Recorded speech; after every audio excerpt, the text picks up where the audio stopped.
turabashuje mu izina rya Yesu Kristo.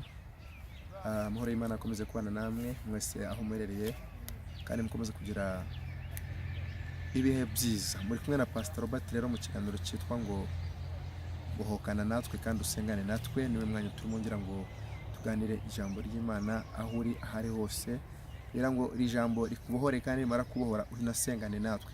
Kurema icyifuzo uzamuremo kwizera tubashe gusengera mu izina ry'Yesu, kuko n'Imana ishoboye byose. Waba uri mu Rwanda, waba uri muri Afrika, mugane Burayi, mugane Amerika, ndahamya neza ko izi nyigisho zacu zitwa bohokana natwe kandi usengane natwe zizakugira neza. Ngusaba buri gihe ko niba ukunze inyigisho zacu cyangwa wumva wifuza no kubohoka ndetse no gusengana natwe, jya ukora subscribe kugira ngo nitujya dushira inyigisho zacu ujye uhora uzikurikirana muri sengesho ko kubohoka, ko byifuza ko uyu mwaka uri umwaka w'umugisha, byifuza ko uyu mwaka uri umwaka w'umunezero, byifuza ko Imana ihindura amateka ku buzima bwawe. Ndetse banatwandikira kuri comment, kwandika hepfo, ndetse ukabasha kureba abariho na nimero zacu za suko wabasha kuduhamagaraho, ugakanda ukawaduhamagara kuri ukabanza code, ukanda akamenyetso ko guteranya 250 78 42 80 45. Iyo nimero iba no kuri WhatsApp, watwandikira ndetse ukanaduhamagara wifuza ko tugusengera, nawe wumva ko hari isomo cyangwa se hari inyigisho cyangwa se wafashwe n'ijambo ry'Imana, tukabasha kuba twagusengera.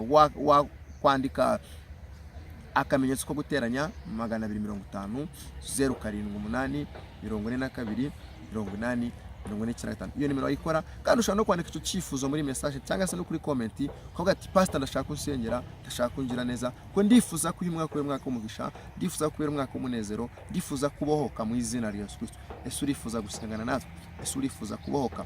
Umura Imana igufiteho umugambi. Reka dusenge kugira ngo twinjire mu ijambo ryacu. Mana, mu izina rya Yesu turagushimye kuri Imana ifite imbaraga, turagushimye kuri Imana yo kwizerwa.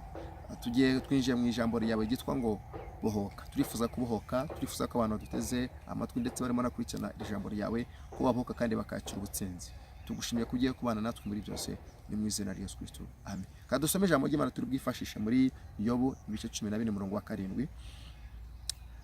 Haravuze ngo erega hariho ibyiringiro yuko igiti iyo gitemwe cyongera gushibuka. Dusubiremo Yobu ibice 12:7. Erega hariho ibyiringiro yuko igiti iyo gitemwe cyongera gushibuka kandi kikajya kigira amashami y'ibitonomo. Mwakira ijambo ry'Imana. Ndagira ngo tuganire kuri iri jambo tumaze gusoma mu izina rya Yesu Kristo. Ni Imana ibasha guhindura amateka, ni Imana yo kwizerwa. Wowe unkurikiranye mwuzaniye ijambo rikubwira ngo umura haracyariho ibyiringiro. Ibyo ko bidashoboka, Imana irabishoboye. Ijambo dusomera tubwiye ngo erega haracyariho ibyiringiro, nawe giti cyatemwe ariko cyakongera kigashibuka. N'umugabo witwa Yobu. Yobu batubwira ko ari umugabo akomokaga mu gihugu cyitwa Usi. Yari afite abana 10, yari afite abakobwa 3 ndetse n'abahungu 7. Ariko ngo igihe kiza kugera Yobu ahora n'intambara nyinshi. Igihe cyarageze ahora n'intambara nyinshi, ngo Satani aza mu isi kuyizereramo, aje kuzereramo, niko biri tubwira. Agenda areba abana b'Imana, agasanga abadahagaze neza akabafata. Nandagira ngo mubwire ngo nakire cyazanye Satani ni ukuzerera mu isi no kwitemberamo. Azerera rero afata abana b'Imana, azerera akubuza umugisha, azerera akubuza akazi, azerera akubuza amahirwe. Ukabaho mu buzima bwawe nta mahirwe ubona, nta terambere ubona, nta gaciro ubona, ugahora n'ibibazo byinshi. Nta kindi kizana Satani rero yaravuye kuzerera mu isi. Azerera akwirukanisha mu kazi, azerera agusenyera urugo, azerera akubuza gushaka, azerera akubuza kubyara, azerera agushiraho icyangiro, ugasanga mu by'ukuri uwari wese arakwanga, utarakubona arakwanga. Ibyo ndagira ngo ibyo ndimo ndabikubwira kugira ngo umenye ko ari imikorere ya Satani. Rero Satani avuye kuzera mu isi yitegereza Yobu. Amaze kumwitegereza asubira mu ijuru. Imana iramubaza ati se Yobu, ayamaze se Satani uvuye? Atuvuye mu isi no kwizeramo. Imana iramubwira ati se wabonye umukiranutsi wanjye ndeba mwisi nkamwishimira? Ndagira ngo uyu munsi wa none urimo uratwumva, hinduka Imana ijye gutangira ubuhamya. Wikwitangira ubuhamya kukijijwe, wikwitangira ubuhamya kuri umukristo, reka Imana gutangira ubuhamya. Turashima Imana ko muri gihe cya Yobu Imana yamutangiye ubuhamya. Yabwiye Satani ngo warebye umukiranutsi wanjye Yobu ndeba nkamwishimira mwisi, reka Imana gutangira ubuhamya. Wowe dukurikiranye wikwitangira ubuhamya, Imana gutangira ubuhamya. Arangije Satani uzi ukuntu yashubije Imana irabwaterega impamvu nuko wamuhaye ibintu kandi ukamuha n'umudamu mwiza n'abana beza. Imana yambwate oya ati yobo ankundisha ubwenge bwe n'imbaraga ze n'umutima we. Ndagira ngo uhere umunsi wa none ukundisha Imana yawe ubwenge bwawe, imbaraga zawe, ubumenyi bwawe, umutima wawe wose, kuko niho Imana izahera ikugirira neza. Niyo mpamvu ijambo ritubwira mu Migani 8:17 ngo nkunda abankunda ngo kandi abashakana umwete bazambona. Ndakwifuriza gushakana Imana umwete uzabona Imana. Va mu byurimo wizera Imana, ukurikira Imana. Imana igufiteho umugambi, ni Imana inyembabazi. None ngo Imana yamubwira ati ntago nkunda kubera ibintu, ahubwo nkunda kuko afite umutima ukunze kandi ankundisha imbaraga ze n'ubutunzi bwe. Inshuti nagira ngo ubwire ngo kundisha Imana yawe ubwenge bwawe, kundisha Imana yawe umutima wawe, kundisha Imana yawe ubumenyi bwawe, kundisha Imana yawe ubutunzi bwawe. Ubutunzi bwawe bwikore bidafite umumaro, tukoresha ubutunzi bwawe mu murimo w'Imana. Fasha abakene, fasha imfubyi, fasha abapfakazi, sura abarwayi, ishyura abana amazu, ishyura abadafite ubwishyura amafaranga y'ishuri. Hari abana benshi badafite uburyo bwo kwiga kandi ufite ubutunzi burabubika ngo buzakumara iki. Biba icyo bita kubiba bibiri Imana. Fasha umurimo w'Imana, supporting abakozi b'Imana, aho ngaho niho uzabonera umugisha. Imana yambwa ati rero uyobo ntaga nkunda kuko namuhe ubutunzi, ankunda kuko anzi kandi kuko azi ko ndi Imana. Satani ati oya. Imana yambwa ati okay, reka nkwereke ko ibyo ngubwira ariko kuri nguha ibintu bye byose ariko ubugingo bwe n'ubukore. Jambo ravuze ngo nuko Yobo ahura n'ibigeragezo. Ku munsi wa mbere Yobo ibyago byazize umunsi umwe, Yobo ahura n'ibyago byinshi. Baramubwira ngo za nka zawe zirapfuye, umubwiye ko inka zipfuye, yabagisohoka akinjira undi nawe amubwira ati za ntama zirapfuye, zaba zipfate kamubwira ati rega n'aya mazu yose araguye. Ngo Yobo akomeza gukunda Imana. Igihe kigeze bamubwira ati none n'abana bawe bose barapfuye, bari ahantu urukuta rurabagura rurapfa, ibintu byose ngo bimushiraho. Ngo ariko Yobo akomeza guhanga amaso Imana. Ngo ariko Yobo muri ibyo byose nta na kimwe yigeze acumurisha ururimi rwe ngo atuka Imana. Se nshuti yanjye nyumva kuki urimo uratuka Imana? Si ubwo bukene bwatuma utuka Imana? Iyo ndwara yatuma uva ku Mana? Ese niki cyadutandukanye n'urukundo rw'Imana? Reka ijambo ritubwira dore ko yavuze ngo niki cyadutandukanye n'urukundo rw'Imana? Ni inzara, ni ugupfusha, kudashaka, kutiga, ni ubukene. Niki cyatuma utandukana n'ubwiza bw'Imana? Ndagusaba muri akanya ngo witandukana n'ubwiza bw'Imana. Yesu ashimaje kugira navuze ngo rega haracyari ibyirinyo. Niba navuga ngo haracyari ibyirinyo, wikwemera ko ucuzwa n'amasezerano, wita ibyiringiro, wikwiheba. Nuko umugabo yagutaye ngo nawe ngo wumve kuvuye ku Mana, ikomeze ku Mana. Ndimo ndakubwira ngo haracyari ibyirinyo. Igiti cyatemwa cyakurira. Nubwo ufite ubukene, hari Imana ikura mu bukene igashira hejuru. Ngo igihe kimwe ijambo riramwira ngo Hana yarazi ko atazabyara, ngo yarazi ko bitazigira bishoboka. Ngo ariko umunsi w'Imana imugendereye, Elukana amaze kumuhanurira, aramubwira la benefo, aramubwira ngo wa mudamu genda amahoro. Samuel wa mbere igice cya mbere uhere ku murongo wa mbere ugakomeza ku murongo wa 17 ngo nuko Hana ngo yaje gusenga mu gihe cyane batarimo gusenga, ngo gusenga avuga asenga arira. Ngo era byitegereje agira ngo umudamu yasinze. Arambwa ati sa mudamu Hana ugeze no kuza gusenga wasinze? Arambwa ati oya mugaragu w'Imana. Ati sinasinze, ati ufite amaganya menshi mutima wawe. Inshuti yanjye wagisukira Imana amaganya.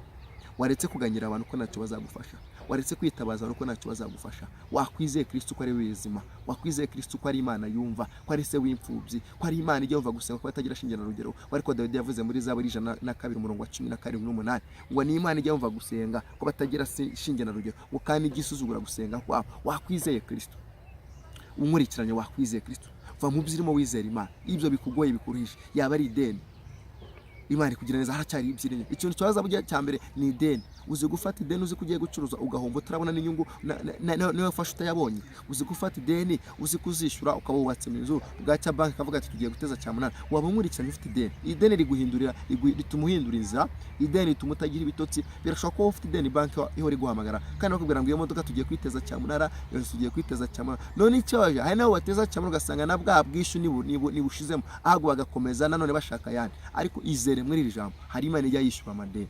Haracyari ibyiringiro. Wirebe uburemere bw'iki kibazo, haracyari ibyiringiro. Wirebe uburemere bw'uwo musozi, haracyari ibyiringiro. Yobo yihata gushaka amaso w'Uwiteka ngo akomeza gusenga, yizera Imana.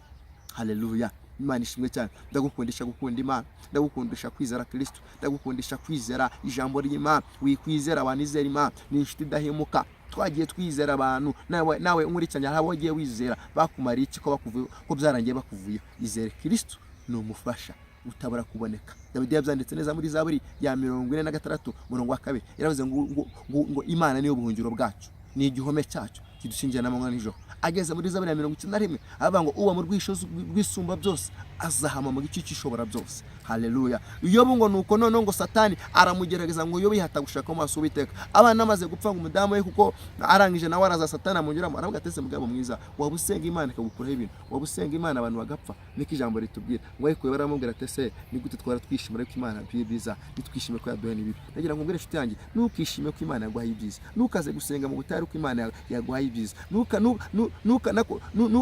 nukajya mu butayu uvuga ati Imana nabara yamara kugira neza nugaruke mu butayu. Ndagusaba inshuti yanjye wowe subira ku rufatiro, wahuze usenga usaba Imana akazi noneho harakabonye nugisenga, wahuze usenga Imana nunyiza yaragukijije, wahuze usenga Imana ati Imana numura ubyaro nzagushima na kimwe urakora, wahuze ubwira Imana ngo Imana nundinde uramwaka Imana yarabikoze none nushima Imana. Ndagira ngo usubize amaso ushima Imana, tujye dushima mu bino mu byiza, nubwo ufite intambara shima Imana kuko hari ibyo Imana yakoze.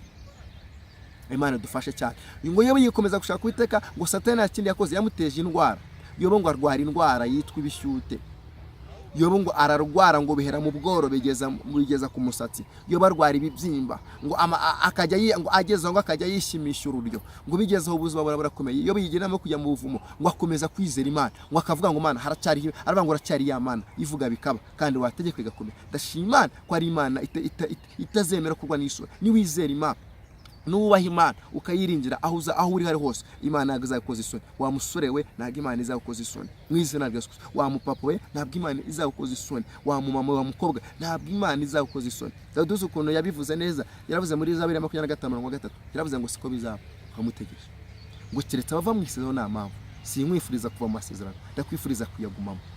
Subira mu masezerano yawe. Birashobora kuba warayavuyemo ariko yasubiramo mu izina rya Yesu. N'Imana ije guhindura amateka. Yobu akomeza muri ubwo buza ngo inshuti ze za Elivaze n'abandi baramubwira ati ariko Yobu kuko tutabeshye wabusenga Imana. Ni bya bindi by'abakristo tumaze kwitwa barokore iyo tumaze guhindukira duhura n'abantu badukinege akatekse nawe urasaze utaye umutwe. Ariko nanya ngo inshuti yanjye yihorere, bazabona agaciro ko gusenga, bazabona amahoro apfa mu gusenga, bazabona ubwiza buva mu gusenga. Imana nihindura ubuzima bwawe bazizera Imana wasenze. Imana ishimwe cyane. Yobu ngo akomeza gusenga, ijambo rirambwira ngo nuko Yobu ngo asubiza inshuti zarazibwira ngo rega ibyo mwambwira byose nuko nzi yuko umucunguzi wanjye ari. Baravuga ateze kugiye gupfa ariho azagufasha. Aravuga ati reka da aba ngo naho umubiri wanjye wamara kubora nzamureba nambaye ndi mubi. Turashima Imana ko abizeye Kristo haracyariho ibyiringiro. Yo baravuze ngo rero aravuga ati mwimbwira ibintu byinshi mwinshi intege abangore uko biri kose ku murongo dusomera ngo erega haracyariho ibyiringiro ngo nta giti cyatemwa cyakongera kigashibuka. Ndashima Imana ko ibyo utabona hari Imana ije kwereka ko ari Imana ishoboye byose. Ibyo udashoboye hari Imana igiye guhindura amateka. Ndimo ndakubwira ngo erega haracyariho ibyiringiro. Wikangwa niyo musozi, wikangwa niyo nyanja,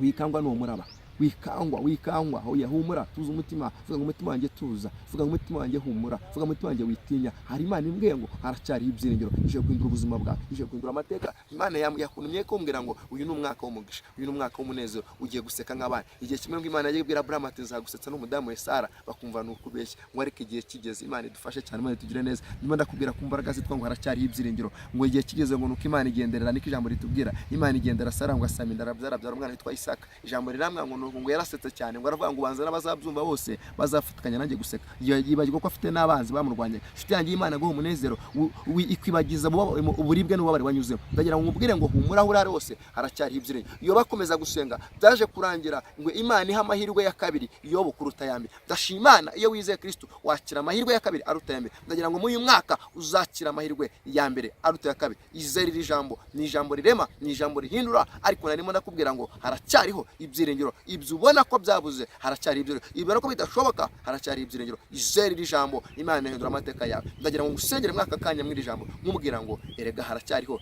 ibyiringiro. Reka dusenge Imana wizere ijambo. Mana mu izina rya Yesu, Imana ifite imbaraga kandi uri Imana wo kwizerwa.